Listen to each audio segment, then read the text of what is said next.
السلام علیکم ورحمۃ اللہ وبرکاتہ نحمدہ ونصلی علی رسولہ الکریم اما بعد اعوذ باللہ من الشیطان الرجیم بسم اللہ الرحمن الرحیم رب اشرح لی صدری ویسر لی امری واحلل عقدۃ من لسانی یفقہوا قولی ربی زدنی علما۔ جی اپنے سبق کا آغاز علم تجوید سے کرتے ہیں کہ علم تجوید کے ساتھ سیکھنا ضروری کیوں ہے اور اس کو اتنی فضیلت کیوں ہے، کیا اس کے فائدے ہیں، قرآن اور حدیث کی روشنی میں اس کو جانتے ہیں۔ اللہ تعالیٰ کا ارشاد ہے سورۃ فرقان میں، وَرَتَّلْنَاهُ تَرْتِيلًا، ہم نے قرآن کریم کو حضرت جبرائیل کے ذریعے اپنے رسول صلی اللہ علیہ وسلم کو ترتیل کے ساتھ پڑھ کر سنایا۔ اور دوسری جگہ فرمایا وَرَتِّلِ الْقُرْآنَ تَرْتِيلًا، قرآن مجید کو خوب ٹھہر ٹھہر کر اطمینان کے ساتھ پڑھیں۔ اس کا مطلب ہے کہ قرآن کریم کو ٹھہر ٹھہر کے پڑھنے کا مقصد یہ نہیں ہے ایک لفظ پڑھ کے 2 منٹ کا گیپ دے کے پھر ایک لفظ پڑھا جائے۔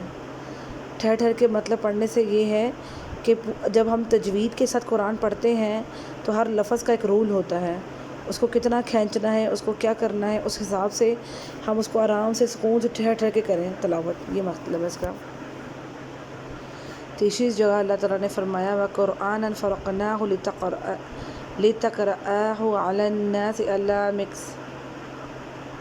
مُكْثٍ، سورۃ بنی اسرائیل۔ قرآن کریم کو ہم نے صاف صاف واضح انداز میں ترتیل کے ساتھ اتارا تاکہ آپ اسے لوگوں کے سامنے ترتیل کے ساتھ پڑھ کر سنائیں۔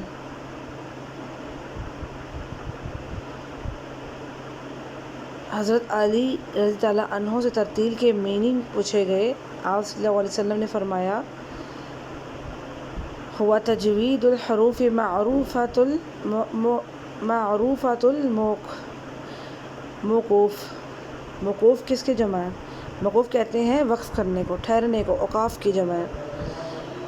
حروف کو تجوید کے ساتھ ادا کرنا اور اوقاف میں ماہر ہونے کا نام ترتیل ہے۔ اوقاف کا مطلب کہ جہاں جہاں پہ علامات آتی ہیں وقف کی، صحیح طرح سے وہاں پہ وقف کرنا۔ مذکورہ آیات میں ترتیل کی عظمت اور اہمیت اور اس کا جواب ثابت ہوتا ہے، اور اس علم کی فضیلت کے لیے اتنا کافی ہے کہ اللہ سبحانہ تعالیٰ نے ان آیتوں میں ترتیل کی نسبت اپنی طرف فرمائی ہے، نیز اپنے رسول صلی اللہ علیہ وسلم کو بھی قرآن ترتیل کے ساتھ پڑھایا اور لوگوں کو ترتیل کے ساتھ پڑھنے کا حکم دیا۔ اسی طرح اللہ تعالیٰ نے کافی جو ہے نا آیتوں میں فرمایا ہے، ایک اور جگہ پہ ہے وَقُرْآنًا فَرَقْنَاهُ وَرَتَّلْنَاهُ تَرْتِيلًا، میں ترتیل کی نسبت اپنی طرف کی ہے کہ ہم نے ترتیل کے ساتھ پڑھا اور سنایا ہے، اور ہم نے نبی کریم صلی اللہ علیہ وسلم کو ترتیل کے ساتھ پڑھنے کا حکم دیا اور آگے سے انہیں لوگوں کو بتانے کا بھی حکم دیا کہ آپ بھی ترتیل اور تجوید کے ساتھ پڑھیں اور دوسروں کو بھی یہ حکم دیں۔ ترتیل میں تجوید، قرات، حسن، خوبصورتی آواز کی اور اوقاف کا ماہر ہونا، یہ سب ترتیل میں آ جاتا ہے۔ نبی کریم صلی اللہ علیہ وسلم کا ارشاد ہے اللہ تعالیٰ کو یہی پسند ہے کہ قرآن کریم جس طرح اترا ہے اسی طرح پڑھا جائے۔ قرآن کریم خالص عربی زبان میں اترا ہے، اسی لیے اس کا لہجہ بھی خالص عربوں کی طرح ہونا چاہیے، نہ کہ اردو کی طرح۔ ایک اور جگہ پہ اللہ تعالیٰ نے فرمایا ہے قرآن مجید کو اچھی آواز سے پڑھو کیونکہ خوبصورت آواز سے قرآن کریم کے حسن میں اضافہ ہو جاتا ہے۔ تو یہ کافی حدیثیں ہیں ہماری، جیسا کہ ہمارے پیغمبر حضرت محمد صلی اللہ علیہ وسلم کی زبان عربی تھی، قرآن کریم بھی اسی زبان میں نازل ہوا، جنت میں بھی یہی زبان بولی جائے گی۔ تلاوت قرآن مجید کے لیے اس بات کو یاد رکھنا انتہائی ضروری ہے کہ عربی زبان میں ہر حرف کی آواز جدا گانا ہوتی ہے، اگر وہ صحیح ادا نہ ہو تو میننگ بدل جاتا ہے۔ جیسے آپ کے سامنے کچھ ورڈ لکھے ہوئے ہیں، ذل، ظل، ظل،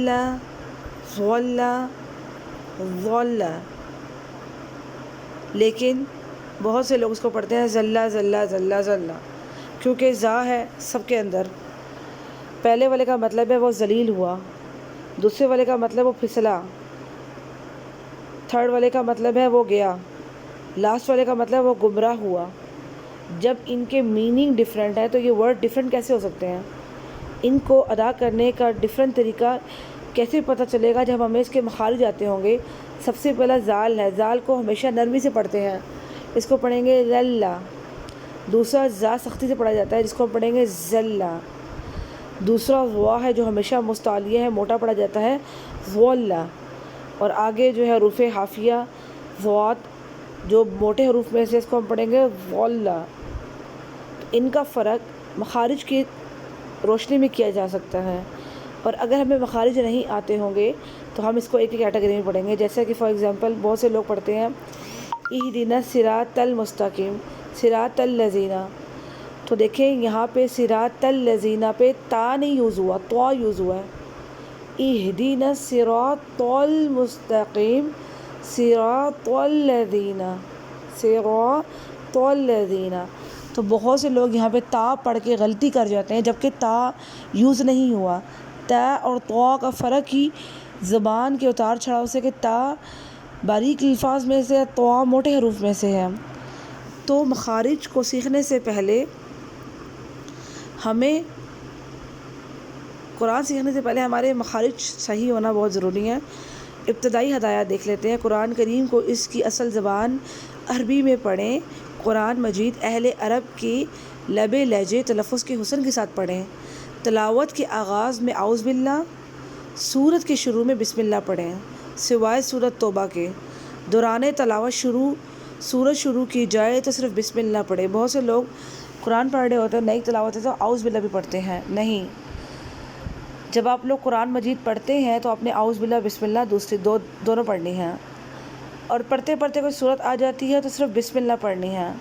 قرآن پڑھتے پڑھتے کوئی ضروری بات کرنی ہے تو قرآن کو بند کرتے، جب ری اوپن کرتے ہیں پھر آپ نے جسٹ اعوذ باللہ پڑھنی ہوتی، بسم اللہ نہیں پڑھنی ہوتی۔ دوران تلاوت کوئی دنیاوی بات نہ کریں۔ اگر کوئی بہت ضروری بات کرنی ہو تو قرآن کریم کو بند کریں اور دوبارہ تعوذ پڑھ کر تلاوت شروع کریں۔ دوران تلاوت ایک حرف کو دوسرے حرف سے نہ بدلیں، جیسے کہ بھی میں نے آپ کو بتایا ہے کہ مخارج کے ساتھ پڑھیں۔ حرکات کو اتنا نہ کھینچیں کہ وہ حرف بن جائیں۔ اس کا کیا مطلب ہے کہ حرکات جب آپ پڑھیں گے آپ کو پتہ چلے گا کہ حرکات کی کتنی مقدار ہوتی ہے، ان کو کتنا پڑھنا چاہیے اور کتنا ان کو کھینچنا چاہیے۔ حروف مدہ کی پوری مقدار ایک الف کے برابر کریں۔ حروف مدہ کے بارے میں بھی انشاءاللہ آپ آگے جا کے پڑھیں گے کہ حروف مدہ کون سے ہیں۔ پور حروف کو پور اور باریک حروف کو باریک پڑھیں، یہ آپ کو حروف تہجی میں پتہ چل جائے گا کہ کون سے پور حروف ہیں۔ تلاوت ٹھہر ٹھہر کر کریں، اگر ہو سکے تو ترجمہ سمجھ کر پڑھیں۔ قرآن کریم کو خوش اخلاقی سے پڑھیں، اس طرح قرآن مجید کے حسن میں اضافہ ہوتا ہے۔ اختتام تلاوت پر خیر و برکت اور قبولیت کی دعا کریں، کیونکہ کہتے ہیں قرآن کریم کے بعد خصوصی دعا کرنی چاہیے، کیونکہ قرآن کریم کے بعد نماز اور اعتکامت میں، اور بارش کے بعد اور مسافر کی دعا۔ کچھ وجوہات جو ہمیں سنت کی روشنی میں پتہ چلتی ہیں کہ دعا قبول ہوتی ہے، تو قرآن کے بعد خاص دعا مانگا کریں اور اپنے والدین کے لیے ضرور مانگا کریں۔ نوٹ: ایک الف کی مقدار عام حالت میں کھلی انگلی کی بند کرنا اور بند انگلی کو کھولنا ہے۔ ایک الف کی مقدار، اب یہ آپ آگے پڑھیں گے تو آپ کو پتہ چلے گا۔ یہ ہماری جو بک ہے، اس بک کا نام ہے آسان تجوید۔ اس میں تجوید کے سارے کلیے ہیں، سارے قواعد ہیں، اور یہ بڑے آسان طریقے سے انہوں نے یہاں پہ مینشن کیے ہوئے ہیں۔